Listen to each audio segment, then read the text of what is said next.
I just want to, a huge pleasure for my end at least, to be able to introduce Professor Carolyn Rose. She's someone who I've had the privilege of interacting with over the last probably year and a half or so on a variety of different activities, and I've been incredibly impressed with the significant learning focus or the orientation around social learning, engagement, and community that forms the basis of her work. She is an associate professor with Carnegie Mellon University. I think the official terminology used to describe herself as a computational linguist, and if you have a look at her publication, I mean, her lab that she's run, there's 160 plus peer-reviewed citations, a range of activity that covers everything from topics related to discourse analysis to text analysis, and has a strong underpinning in the process of learning. She's the current president, or is it current president? President-elect. Okay, president-elect for the International Society of Learning Sciences. And I think it's a great opportunity for us here at the UTA community to be able to engage with really a top-tier international researcher in areas of interest that are growing in importance as we start moving to digital environments. Carol. Thank you. So I'm excited to have a chance to talk to you today about the work that my group is doing. A nice way of summarizing the thrust behind our research is to say that we're working towards supporting effective participation in conversation to achieve a positive impact on human learning. So I want to tell you a little bit of a story about my own career trajectory, because it'll show how in the course of developing certain technologies we've come to understand what we believe is the most effective role for that technology in supporting learning. And so I'm going to start by framing it as a question to you, although I'm not going to ask you yet for what your answer is to this question of what you believe is the most productive role for technology in learning. And I think that here, especially I think in George's lab, this idea that we expect teachers or technology to take the role of the sage on the stage is something that I would be preaching to the choir to speak against. But what I want to show is kind of how I, in my own career development, have come from starting in a place where I really did actually have that conception to a place where I've seen through a series of studies what a more productive orientation might be. So I started out my research in learning sciences working on tutorial dialogue systems on an idea that I thought of as Socratic-style tutoring, and the idea that technology could be used to support a conversation between students and the system, where the system would take the role of the teacher. And you can see here the Andes physics tutoring system that comes out of Kurt Van Lane's lab, and at that time it was the first platform for deploying these conversational tutors that I was developing. And the idea was that we would start by crafting a line of reasoning designed to help students construct their own concept, in this case in the area of physics, but we would do it sort of interactively. Students would have a chance to help to build the ideas through answering a series of questions.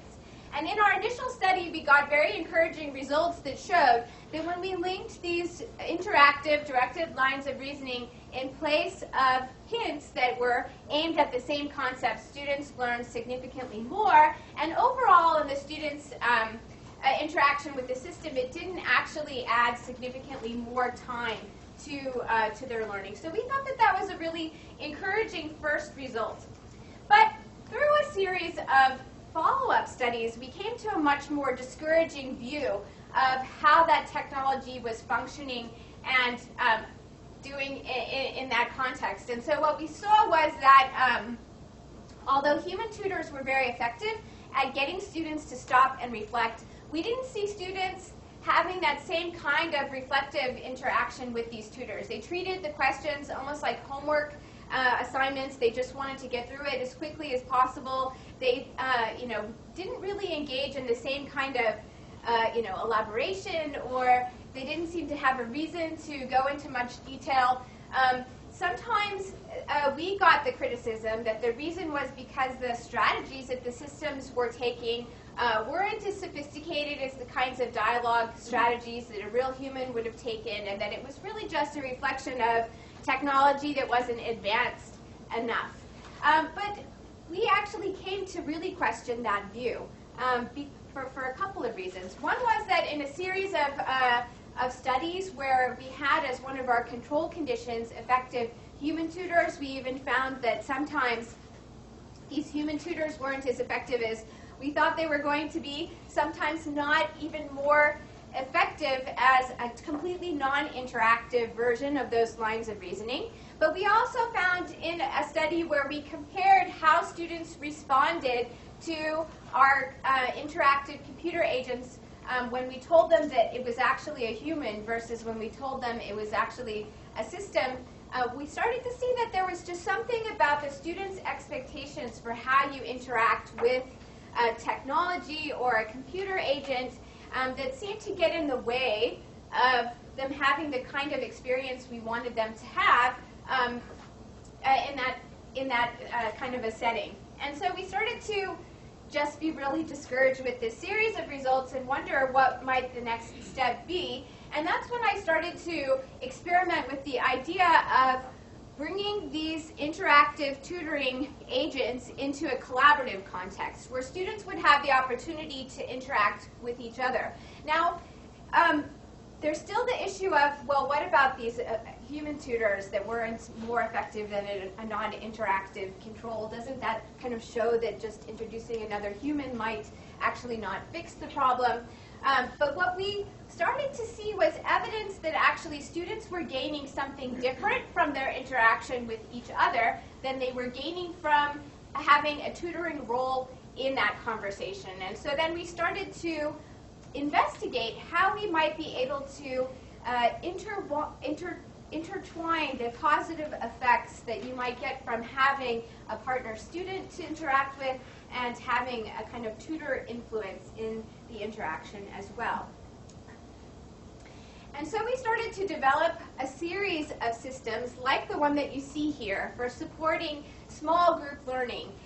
So let me just kind of introduce the aspects of this. Usually there would be some kind of shared visual space where students could share partial solutions, where the system could give them some visual prompts for the discussion. And then there would be a chat space where the students could interact with each other, but where a tutor agent could also come into the conversation to help guide that conversation or inject some scaffolding for their reasoning or for the content to correct some issues that might come up. And so the first study where we were bringing together support from students and support from these conversational agents that took the role of a tutor was in 2007.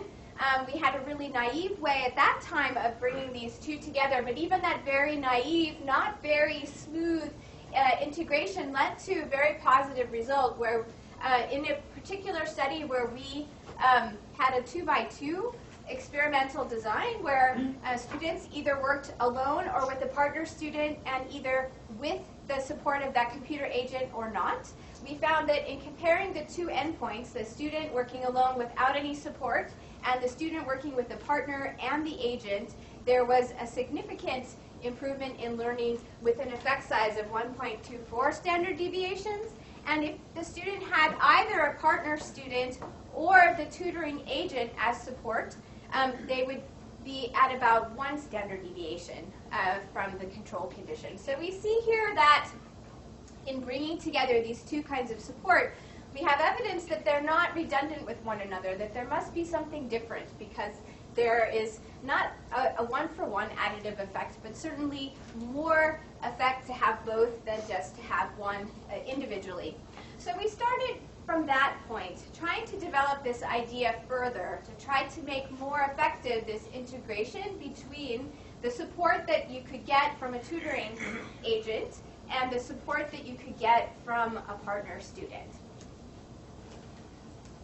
So based on our discouragement with the results we were getting, just supporting learning with a tutoring agent by itself, a student working kind of alone with technology, and the encouraging results that we get even when we just introduce a partner student, even without any additional support, we strongly called into question for ourselves this idea of technology as a sage on the stage, and instead we started to focus on this three-pronged idea that students themselves are a key support, that teachers and teacher agents can provide a guidance for that support, and also that technology can form sort of a catalyst for making the interaction between students more effective. And we've been developing that idea ever since, and I'm going to continue to talk to you about some of the things that we have learned along the way about what that looks like.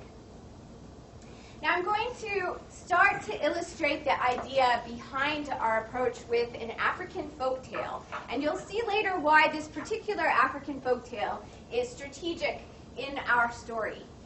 So bear with me if you are wondering to yourself, why are you telling me the story? But so in this particular West African village, in a family with multiple children, the smallest child decides to take a very non-traditional career, whereas his older siblings all took very practical paths through life. He decided that he wanted to take on the role of what was called in their village a praise singer. And his family was not really happy about this. And so he was forced, if he wanted to go off and follow the career that he had chosen for himself, to leave home and sort of make his way on his own. And as he was traveling along, he met someone who was a little bit further along on the path than him, a sort of more capable peer student, if you will, named Sholo. Now, Sholo was blind. And so actually he had needs too. He was more capable in some ways, but less capable in other ways. And the two of them decided to form a collaboration. And Sholo was a good kind of older brother figure and gave some really key encouragement along the way, saying, you know, you have this gift. I can see this in you. So travel with me. And if you can provide me with the support that I need, I'm going to help you along the way.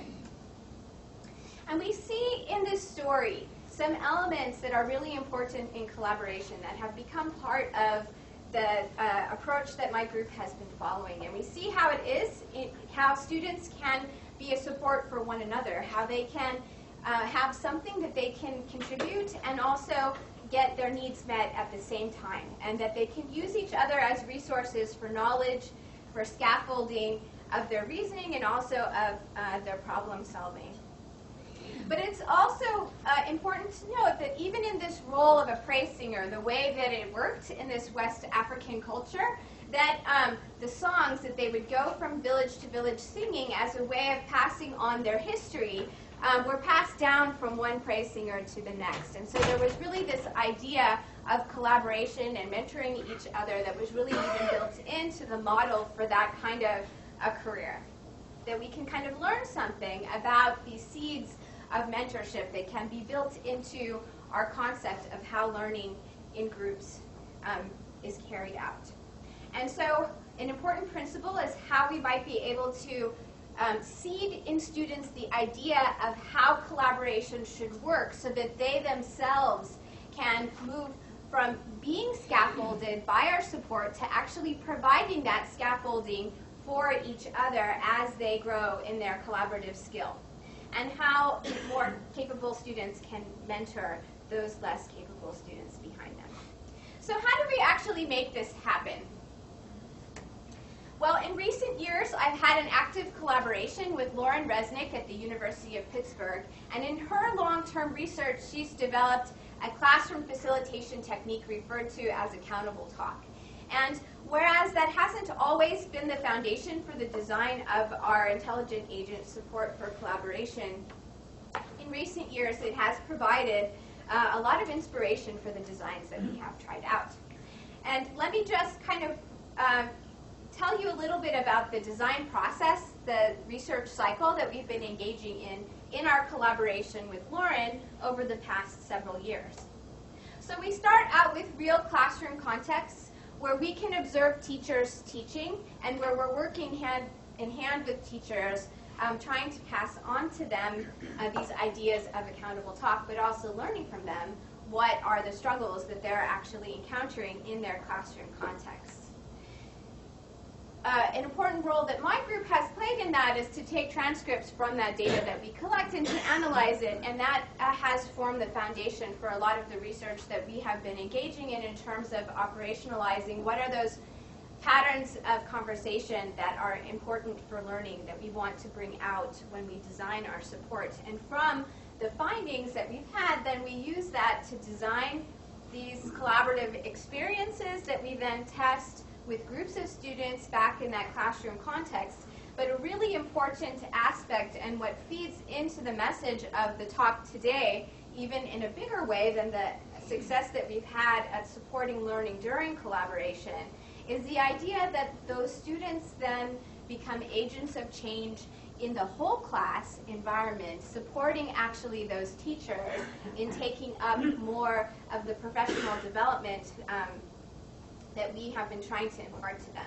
We've learned through these years of working with teachers in an urban school district how hard it is to bring change to their teaching practices, even when they're open to learning new teaching practices. And one thing that we've seen and that has come to be meaningful to us is that this idea of how professional development tends to be carried out, where the focus is really on the teacher and working very closely with the teacher, is a little bit like a marriage counseling where you really only talk to one of the parties and the other party is not so engaged in the conversation. And that's not going to end up being very effective for working on a marriage. And there's this idea that in a classroom, it's not really just about the teacher's skill at being a facilitator, but it's that relationship between the teacher and the students, and that if we can support the relationship, we're going to have much more of an impact. And that's what we have seen in our cycle. As we've started to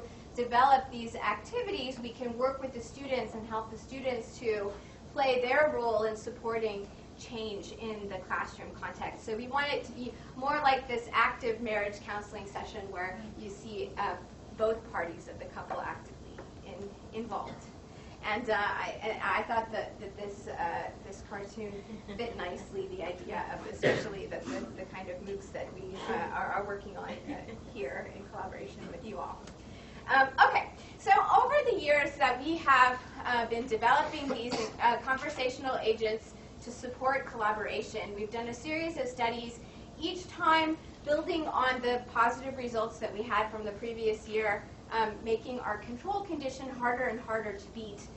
But we've learned some principles for how we can develop these effective supportive agents, how we can use them to inject some humor or show some care for the personal characteristics of students and how that might break some tension and help the collaboration to go better, how we can achieve a delicate balance between the amount of control that the agents impose in the interaction and how much we allow the students to drive their own path forward through the interaction, how we can use some social strategies that we find in the social psychology literature on group work to be able to also take care of those social lubricant issues within conversations to help them just go a little bit more smoothly. How important it is that the rhetorical strategies that we introduce into the conversation in subtle ways through how those agents present themselves, how that affects the atmosphere and how open students will be with one another. And finally, as I mentioned, a key aspect of our work has been basing our design on accountable talk facilitation. So what does accountable talk facilitation look like? How has that influenced our automated support, and how does that then affect the classroom? Let's take a look at that a little bit more in detail. You won't be able to read this transcript of a classroom discussion where a teacher is, and this is a human teacher in a full class talking to students, a math class. This is a science class. They're talking about some concepts, and the teacher is facilitating. But it's important to note what kind of things this teacher is actually doing. And to make it easy for you to pick those things out, I'm just going to label them with moves. And these are accountable talk moves that the teacher is using.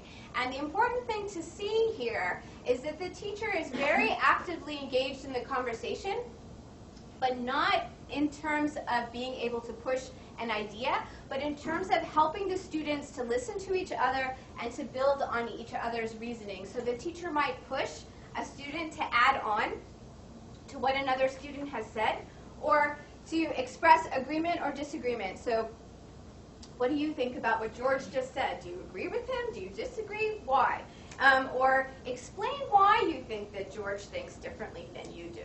Or can you explain more where you're coming from? Because maybe that would give George the opportunity to respond to you. Or can you just say more because I'm not quite getting it? Or are you trying to say and then kind of reframing their idea and letting them kind of evaluate? Is that really what I meant? Or did I mean something kind of different? And all of these strategies are very effective for helping students to feel like they have something of value to contribute to the conversation, that it's really about them figuring it out together, that there's something out there among what the community knows that allows them to come to a correct understanding with help. And it's not that there isn't a right answer. Sometimes accountable talk is criticized for, sort of having this idea that it doesn't matter if you're right or not, and that's actually not at all the case. But the idea is helping students learn how to use each other as resources to come to that correct understanding together, that they have it in themselves. Because then when they go out from the classroom into the world, they know that they can reason things out together, and they become, or they should be moving down the path towards becoming more active reasoners.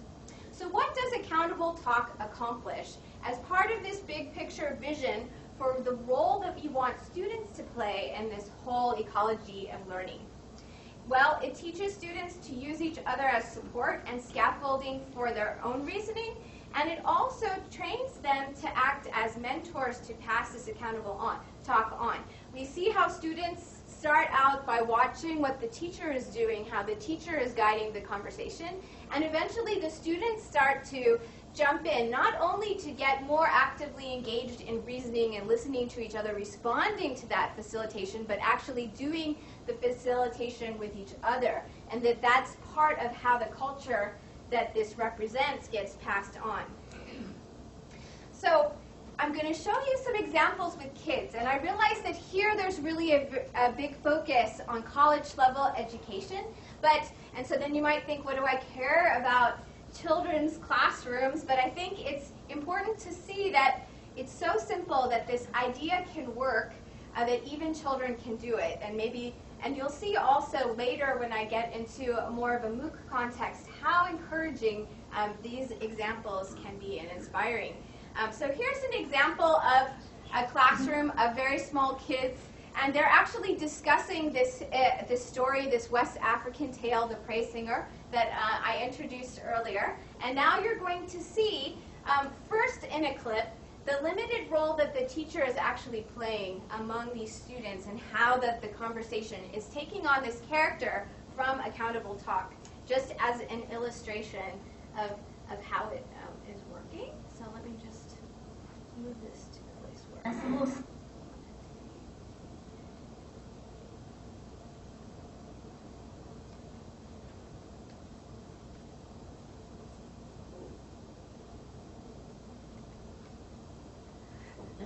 It worked before.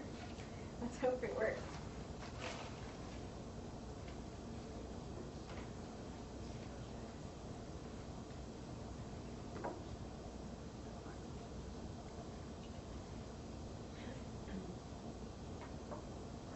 I apologize for this. That's Microsoft. That's not you.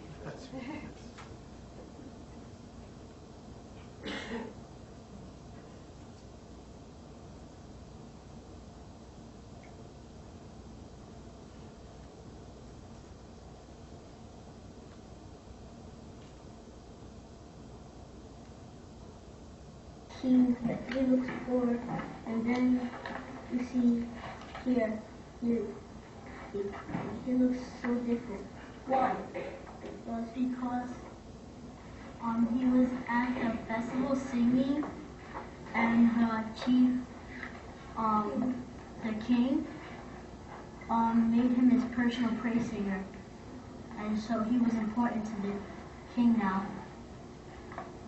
He was like, I would like to add, he was he was like the best one of the praise singers. So he was like the best one of the praise singers. So it's like he's almost like the king of the praise singers. You know, like the leader. Like Shirley said. Yeah. like Sholo passed away, it's like Vanza took Sholo's place, yeah. It's like if like when Sholo died and then Vanza took his place, it's like if it's like a repetition, like somebody's dying and then somebody else takes the place. It's never gonna happen as. Okay, so what we see here is that the students, they're building on each other's ideas, and yeah, that they're kids, and so that they're struggling with their articulation, but you can hear them, first of all, see them looking to the teacher, and the teacher is taking on that teacher role of facilitation. You see that one why that the teacher strategically inserted. Most of it is coming from the kids, and they're talking about, I want to add on to what so-and-so said, or referring back to the kind of scaffolding that they have been taught to use. And I want to show you one more example, if I can just get over to that release. I hope it lets me go back. It's just very slow. Oh, shoot, I think it's probably stuck. Let me get it to work. It's strange because it works differently when the speakers are plugged in. You must have tried this before. Well, what you would see if you were seeing this example is just more examples of the students using these facilitation moves with each other, like I want to add on to what so-and-so said, or pushing each other for more reasoning.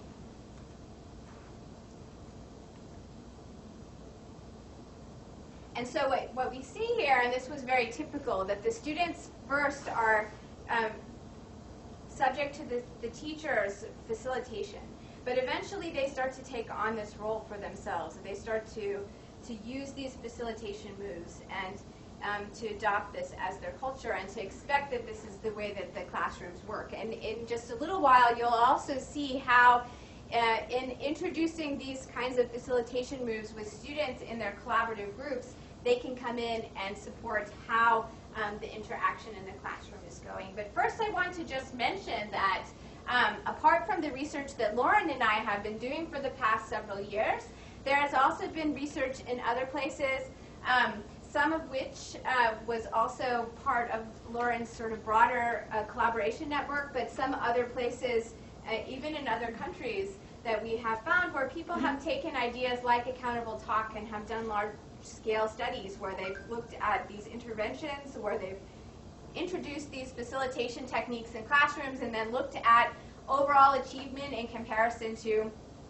control classrooms, sometimes up to several years, and they see very steep changes in achievement where there are some impressive findings that indicate that students actually do take with them outside of this classroom context this view of themselves as reasoners that seems to have an impact on not just achievement within the subject matter that they were exposed to the accountable talk in, but even across subject matter, like from reading to math or vice versa, sometimes over several years.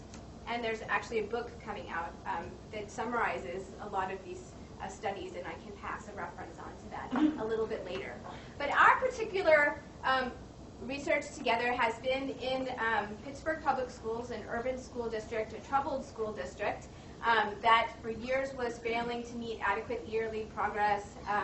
And we've been working for a number of years with teachers to try to impart to them these accountable talk practices, because many of the success stories that have been published were either with expert teachers who were really coming from research in this area and very, very strongly steeped in the techniques, or with privileged school districts with kids who came from families where these kinds of discussion-based interactions were kind of more what they were exposed to at home anyway, and so they were very, it was easy for them to pick it up and less challenging to introduce these practices into those contexts. But we wanted to see what would happen if we tried to introduce these into an urban school district, a troubled school district.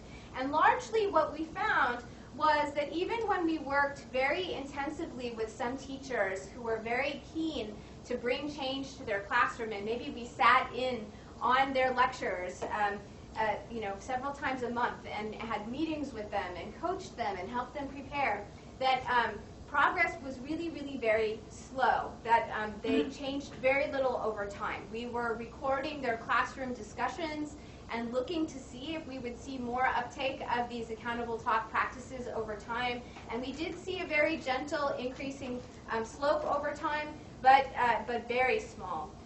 But I'm going to give you a little bit more of an encouraging result in just a bit. But first I want to talk about what was the intervention that we introduced that led to that encouraging result. So I mentioned before that as part of our research cycle, we've been taking findings from our analysis of how teachers interact productively with classrooms and using it to design support, and then evaluating that with students. And so we took the idea of accountable talk and used it as design for some agents that we could introduce into our collaborative environments. And here's an example in 9th grade biology. 9th grade biology was the level at which we were interacting with Pittsburgh Public Schools. And so in that context, we would start with their own curriculum. So here you see an example of a cell model lab that was part of the curriculum that the district is using. And in this particular exercise, what students are meant to do is make predictions about what a particular configuration of a cell model will do over time, after an hour, after 24 hours. And so in the collaborative environment, we can sort of simulate that with some images and a little bit of information about what happens that's presented to students over time. So we start out with just the original idea. Students have to make a prediction. They have to explain why they think that that prediction will hold. Then they get to observe what happens after an hour, after 24 hours. And then they have to go back and talk about, well, why did it happen the way that they thought it would or not? And what does that mean? And so there would be a group of 3 students in each one of these chat rooms having this discussion and comparing their ideas. And in all cases, there would be a tutor agent that was structuring the activity, that would welcome them into the room, that would tell them, okay, now we're going to look at this cell model. Okay, now make your prediction. Okay, are you ready to move on? All of these sort of task structuring things were consistent across all of the groups of 3 students, regardless of what condition they were in. But the experimental condition had, in addition to this task structuring, this micro-level support for the collaboration in the form of accountable talk facilitation moves. So we were able to take a couple of moves from the overall idea of accountable talk and build some agent behaviors that would look for opportunities to do this facilitation in the context of these small group discussions. And then we would be able to trigger them in real time based on the conversation to help support the conversation to make it more productive. And the idea would be that because we had groups of 3, either with that support or without that support, we could compare how much were they learning from this activity with the accountable talk versus without. So it was a very controlled way of trying to assess the impact of those facilitation moves on the conversation and on the learning. So essentially what we did was we monitored in real time those conversations using text mining tools and used that to trigger these accountable talk moves just in the experimental condition, whereas in both conditions they at least had the task structuring. And then we would observe whether this led to a significant impact on student learning and on their discussion behavior. And we did these studies over a number of years. I'm going to talk about 3 of these studies just very briefly. The first study, we saw only a significant impact on explanation questions between pre and post tests, where students in the condition with the accountable talk support gained 1 standard deviation improvement over the control condition, but just on those that particular subset of questions. And we also saw that these students were more active in the whole class discussion. In the second year, same lab, we found that there was a general effect, that students in the accountable talk condition learned significantly more overall on the test than students in the control condition. And in a third study, students learned marginally more than students in the control condition, and this was on a slightly easier unit. So more difficult, I think, to achieve a difference in effect on an easier unit. So we see some indication here that locally within those collaborative sessions, having the agent there to support on a micro level how the conversation is going, even just kind of facilitating students listening to each other and building more on each other's ideas led to positive effects on their learning.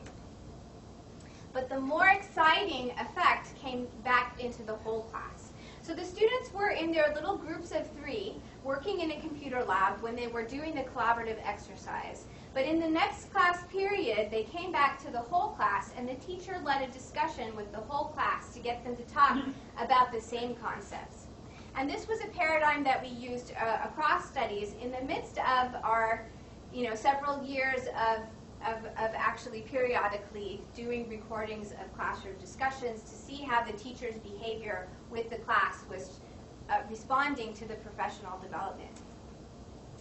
And so we were able to test whether these interventions that we were introducing at the small group level were having an impact on what was going on in the whole class by looking at these series of whole class discussions, and for each one of those measuring the teacher's behavior, how much accountable talk are they using. And it was built into a hierarchical growth model that would allow us to control for the fact that we were doing this evaluation over more than 1 year, that there was more than one classroom of students, and that we had these time points that we were evaluating the effect of time, but then there was also different kinds of time points because some of them followed these collaborative exercises and some did not.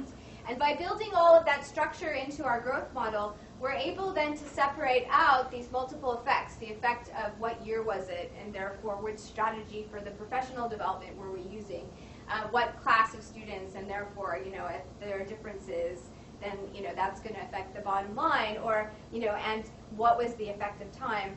And then we could also isolate that one variable that says, is this a session that's after one of those collaborative activities or not? And here we see a dramatic impact where those sessions that followed one of these small group collaborative exercises showed significantly more accountable talk facilitation behavior on the part of the teacher with an effect size of 1.7 standard deviations. And we're still, in some ways, scratching our heads about why it is that the students having participated in these collaborative exercises would have led to an effect on the teacher. But it comes back to this idea that it's really about a relationship between the teacher and the class. And when that relationship is working, both sides can do their part. And in supporting students in learning this culture in their small groups supported by computer agents, when they come back into the classroom, they can be those agents of change, to change the culture, to change the expectation, and to make the teacher's efforts work out better. And that's what we think that we're seeing here. And so it just reinforces the idea that there's something valuable that the students bring, that they have this capability. And I could even go into more information about how it is that we've done interview studies with the teachers and with the students, that on both sides, the students came in with beliefs about themselves that weren't productive, that the teachers came in with beliefs about the students and themselves that were not productive. But we could break that cycle by giving the students these positive online experiences, and that had this dramatic effect on what was happening within their classrooms. Now, unfortunately, it wasn't a persistent effect. It wasn't as though just introducing one of these activities changed forever the culture within the classroom. It would break for a while, and we would have this experience, and then things would kind of go back to status quo. But it gives us hope that there's something here, that we could continue to use these activities as a tool and use them to continue to support the idea of a different culture for the classroom that eventually might have a more persistent effect. So overall, we see in this work support for the idea that the students can be the key, that they can be the agents of change, and that the teachers can play this productive role of guiding that student discussion to a positive effect, and that the technology can serve as a catalyst in this process, and that it's not that it takes over the teaching, but that it's really just acting as a catalyst in this relationship between the students and the teacher.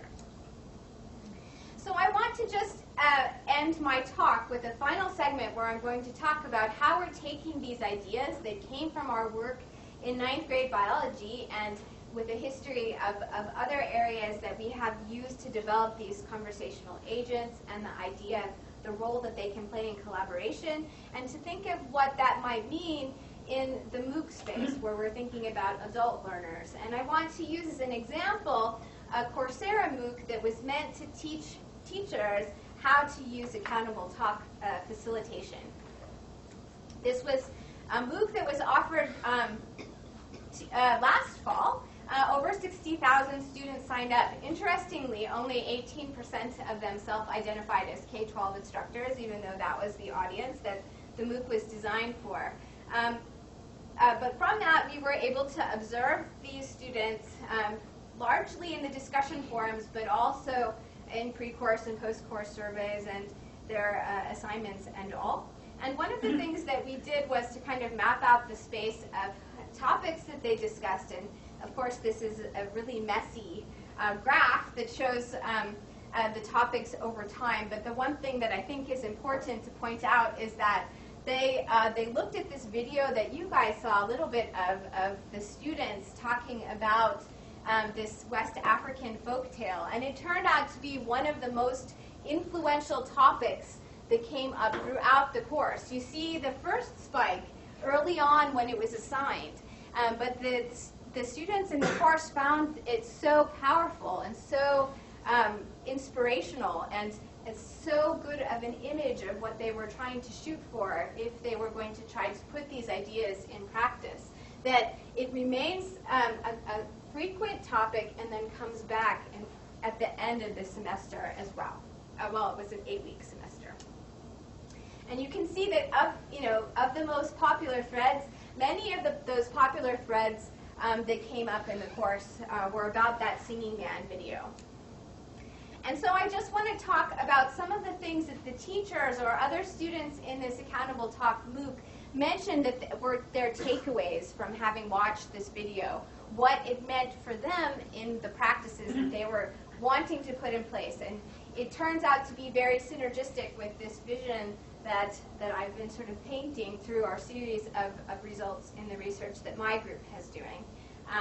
They talked about what they saw as a culture of questioning that they wanted to pass on to their students, and that the idea that what they had to achieve was not really just a skill that them as teachers would have to take on and use with their students, but that it was really a broader culture of the educational context that was being engaged. And how they saw a role for the students to take an active role in the teaching process. Again, it wasn't just about the teacher, but as the teacher passed on that idea of these mentoring processes, and the students could take them on, that they would also be in some ways contributing towards the work of teaching that's going on. And how the teacher could be a guide, but not necessarily always a leader in that conversation, because the students' reasoning was at center stage. And so then students would be guiding themselves in a large way. So how can we then take those ideas that were so attractive to these teachers, these ideas that have sort of grown out of the research that we're doing, and bring them into a MOOC context? One problem, of course, is that it's not trivial to sort of harness the social energy or the potential for social energy that's there. And so we've started to think about what might it look like? What would be a vision for these more social MOOCs of the future that could take this idea of the students being resources for each other and agents of change and building this culture? What would it look like? And so we started with this idea of what we're calling kind of a spreading mentoring model that might start out with an instructor team that's relatively small. But if each person from that team that has this culture, they can be the agents of change. They can pick small groups of students that they can work with, and then those students can go off and do the same. And in doing that, there's a potential for that culture to spread. So So how are we thinking about trying to do this? Some of you might know that a bunch of us here, led by George, will be leading a MOOC, an edX MOOC, very soon in the next few weeks. And we're introducing some interventions that leverage research that my group has been doing that grow out of this work that I've been talking about today, that we want to introduce as part of spreading these seeds of mentorship throughout the community. So one of them is that we want the students to help each other. We want to create these opportunities where students are talking to each other about their problems and learning how to cope together. And so we have the help-seeking intervention. We're calling it the Quick Helper. And it starts out where students click on a help button, and then they're guided to fill out it's kind of a help request in the form of a forum post. And that gets created as a thread in the discussion forum, but then also a social recommendation algorithm looks at those, looks at the message and the properties of that student and selects some potential helpers from the community that then get presented as opportunities to the student who posted the help request. They get to decide, of these 3 students who were selected, which of them sound like they would be good people to invite to their thread to offer help. So they can just check those off, and then an email message is sent to the ones that they select with a link back to the discussion thread so they can easily come in and participate in the discussion. And the hope is that then we can do this coordination behind the scenes and hopefully using something that already kind of exists in the course, this threaded discussion, but to make it a more active help exchange environment. So it's been really important to us to learn how to do that matching behind the scenes in an effective way. And we're leveraging recommendation technology, and I'm not going to go into too many technical details in this talk, but a concern of ours was that there might be just a few very capable students in the environment that would have a tendency to get over-recommended, and that would be too much work for them. And so we have developed this 2-layer scheme where we can first do a matching to see who would be effective help providers for particular requests, but we can do kind of a global optimization over the whole population so we can find a way of meeting the needs that exist without oversubscribing any particular student. We give them kind of a work budget so that we're not going to give them more than a certain amount of work, and yet we're trying to make sure that we can find people to meet the needs as they exist within the community. Another thing we'd like to be able to do is use these synchronous collaboration activities that we've seen how they have been effective in a classroom context. And we'd like to be able to observe whether they have a similar positive effect in the MOOC environment. And so we've taken the same technology and have thought about a paradigm through which we might be able to link these things into our MOOC. And so I'm going to just illustrate this with an example that I've used in my own machine learning class very recently, where students did some experimental work locally with a machine learning workbench on their own computer. And then there was a reflective exercise where they would look back at the model and try to interpret what it was that they saw. And this is the part that we wanted to get them doing in a collaborative context. So what we did was we provided, in this case, Blackboard, but in our MOOC, it'll be in the edX environment, a link to this collaborative chat activity that was always live during the time when the class had been assigned this assignment, but before it was due. So as students completed the independent part of the work, they could click on this link, and at that point they would get sent to a lobby program that would be active in trying to make matches between the student who had just clicked on the link and other students who were around and active and looking for partners at the same time. And after they would get matched, they would be told which group they were assigned to and given a link where they could go to the chat room that was created for them, and then they could enter that chat room and have a discussion where they would work together on their interpretation of what they had found. And they're able to paste up also images from their own work so that they can compare across what one student found and what another student found. So we were able to deploy this in our in-person class, and so we are looking forward to the opportunity of testing this out also in a MOOC context. We were really happy with the way that students were helping each other, giving each other tips, also in the midst of their collaborative reflection.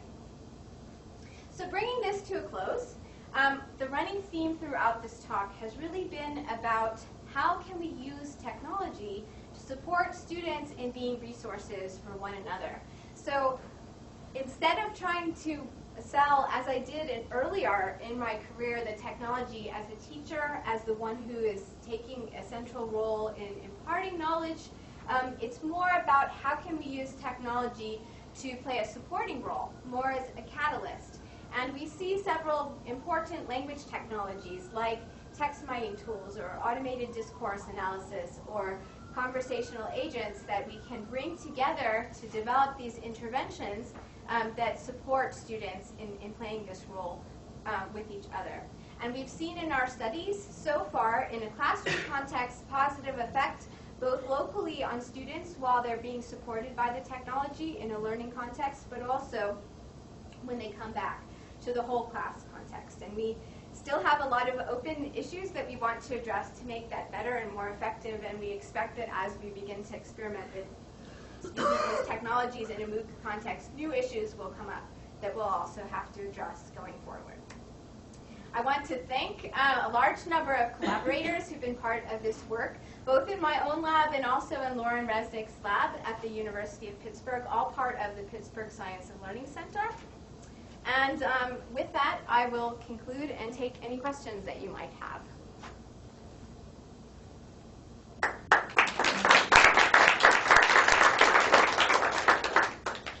Well, thanks, Carolyn, for a terrific overview of the kind of work that you're doing. We do have about another probably 6-7 minutes for questions. Peggy? Oh, yeah, I had a comment and then I have a question. This is great, very useful.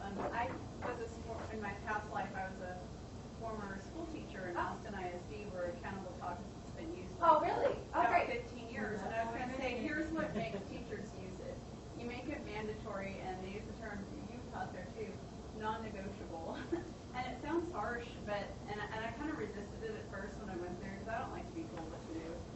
And so, but it worked, and they went in and monitored that. And I'm not necessarily advocating for over-monitoring of teachers, but it did get its use into the classroom. If you knew someone was coming in to check on you, to look and to go talk to children and see their everyday use of this, they can tell if they're just faking it. So, right. It's interesting that you should mention that because actually in Pittsburgh Public Schools, it was the same deal. It was non-negotiable. The district had bought into it. The teachers were required to participate in this professional development program. And we did sit in their classrooms and watch them and talk to them about it and record them, and they knew they were being watched. And yet they still resisted. And some of them even thought that they were using it. They had in their rooms posters about Accountable Talk, but their idea of what it looked like or how it worked was also not quite in line with the idea that Lauren has for it. And they were also not always aware of how they were putting it into practice when they were putting it into practice. But then there were also some fears that if they did say, you know, can you add on to what so-and-so said, that it would just fall flat, that the students wouldn't be up to the challenge. And they had their favorites, and they would call on those students, and they weren't always aware or not always willing to change the extent to which they weren't actually engaging their whole class. And in some of our observations of classrooms, one of our postdocs said what she noticed with the classroom that she sat in week after week after week, that about 50% of the students never taught in that time. And so even though they were required to do it, there was still a lot of room for growth and a lot of challenge. And then my question about that, and I think it took time. So like I think I came in when it had been in place for about a decade, and so there was more buy-in, if you will. Yeah, yeah. But my question is, as a former bilingual teacher, I'm not so much interested in the language differences, English and Spanish in my case, but what is the role of culture here? Because I know that there are different discourse patterns in different cultures, some really widely varying. So what would be the role of culture both that be, I don't even know how to say it, that being a familiar type of discourse pattern? Or Right. I would say that that's a really complicated issue. but It's something that has been investigated, and I hesitate to give too quick of an answer because I'm familiar with discourse that goes into, say, research in how parents read with their kids, and looking at cultural differences in, or cultural differences in how dinner time conversation works across different cultures, and trying to tie those differences into issues that students have in terms of readiness when they come to school and how easy it is for them to take up these practices. But it's a little bit not politically correct even to point to that research anymore, this deficit model. There's a lot of rhetoric against that now, and so I think that we don't fully understand all of the cultural influences. It's difficult to do that research well. I don't know that anybody has done an extensive enough, very quantitative, very rigorous evaluation to really even know what the reality is yet. But it is a big issue, and I think even bigger when we move into the MOOC context and we have even more diversity. And I think there isn't a quick answer. I can't, give you an answer. I do think it's really important. It was a topic that we were discussing even earlier today about important issues on the frontier that we need to be able to address. Yes. I have a software question about your language analysis. Okay. I'm very interested in systems that can go in and tag parts of conversation. Usually myself, I use it for morphology and syntax, but I see that you've moved to a higher level in pragmatics, and I'm wondering what you use and how much it can do. And the tags that you showed, I'm imagining that those were human chosen with the add-on, the things that you would add Oh, on the to tags your that I showed. conversation. Yeah. So that example was picked from a book. It wasn't part of our corpus. Okay. And we did put those labels in for illustrative purposes, but we have done some of that kind of tagging of those labels in real corpora. And we have variable accuracy across the different tags. Some of them are easier to identify than others. Can you say a bit about what you can do automatically? So I would be happier to pass on some of our papers because I think that there isn't only one quick answer. So we don't always use a lot of syntax and morphology because it doesn't always end up being that helpful for the kinds of tagging that we're doing. Sometimes there are other features that are more valuable, and so if you looked across some of the papers that we have, you would see, depending upon the coding schemes that we're looking at, this and other related ones that kind of fit in, that sometimes some features are more important, sometimes other features are more important. So I would be really happy to have a more detailed conversation with you offline. There are some of these coding schemes that we have been very, very successful at getting high reliability on. There are others that have been more challenging, and so they're just in a single quick answer to that question. Yes. So you mentioned the possibility that some highly capable students will be very often asked to join. So a related question, if you're looking at scaling this approach up, so Yes. MOOC, have you tried to, or are you considering to look at the trade-offs between the variability of, I don't know how to phrase it, ability levels or levels of coming into the course versus homogeneity? So trying to, since you were signing students on Michael anyway, can you try to look at what the how much learning is perpetuated by intentional increase in variability of background versus intentional simultaneity of learning, I would say, if everybody is at a similar level. So there has been quite a bit of research on group composition effects and how they affect learning. Again, it's complicated because there are some research that suggests that heterogeneity is really positive for learning. There are other studies that show it can be dangerous sometimes, and it's difficult to take findings from these individual studies and say in a new context which of these patterns will be at play. I think there are still questions there that we need to answer. So generally speaking, we have done random assignments of students to groups, and so most of the effects that we report are with the idea that we have a real distribution of group compositions, but it will be within a classroom where the classroom context itself imposes a certain amount of heterogeneity because there are all students at a grade level in a particular district. So your you know, cost at a function is only particular- looking at the time under grade. The cost function is only looking at The time spent in a group or working on something, not at the contribution to the. So we've looked, well, okay, so we almost always control for time. And so then if all the groups spend the same amount of time, then the only thing that's different actually is the support that we offer groups.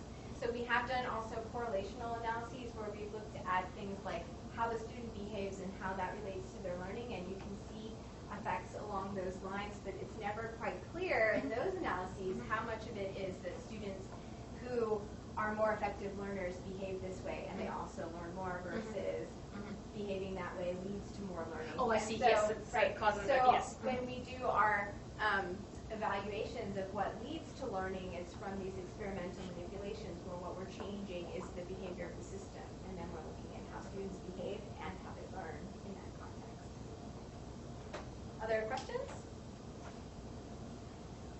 All right, well, we're at the top of the hour, so thanks very much, Carolyn. I think particularly the last sentence on your final slide, I think is particularly provocative that as educators, and certainly from a research end and from a practitioner end, getting that balance right between does technology influence the student or the teacher, who gets replaced, what gets augmented. I think that's such a critical central question to get a better grasp of, because the narrative that you know right up front, that, and you still see that with MOOCs and with other technologies that come up, the first question seems to be, oh, now we can save costs by getting rid of X number of faculty. So there's a humanitarian dimension or a social conscious dimension that we have to consider as we make greater utilizations of these kinds of tools. And so I thank you for modeling a really solid research-oriented focus on what is as much a political question as it's a learning practice. So thanks again.